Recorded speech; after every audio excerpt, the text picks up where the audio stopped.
আর 17 দিন পরেই ভোটের আগে চড়ছে পারদ। মুর্শিদাবাদের শামশেরগঞ্জের সভা থেকে অমিত শাহকে তীব্র আক্রমণ শানিয়েছেন তৃণমূল নেত্রী।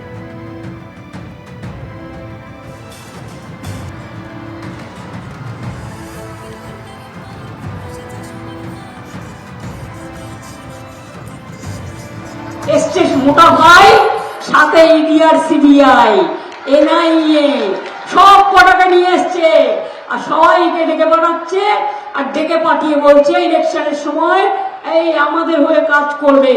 এত বড় সাহস ও বোঝে না, নিজের দুর্নীতির ঠাকুর দাদা আর নিজেরা এই সব করে বেড়াচ্ছে। অমিত শাহকে তীব্র আক্রমণ তৃণমূল নেত্রীর, পাল্টা নিশানা শুভেন্দু অধিকারীর। এটা কি মুখ্যমন্ত্রীর মুখের ভাষা? এবার বাঙালির অস্মিতা বিপন্ন হচ্ছে না?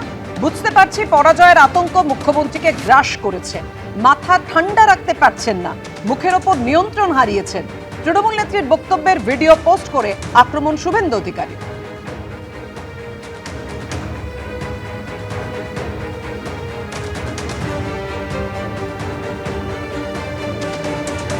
এসছে মোটা ভাই, সাথে ইডি আর সিবিআই এনআইএ সব কটাকে নিয়ে এসছে, আর সবাইকে ডেকে পাঠাচ্ছে, আর ডেকে পাঠিয়ে বলছে ইলেকশনের সময় এই আমাদের হয়ে কাজ করবে।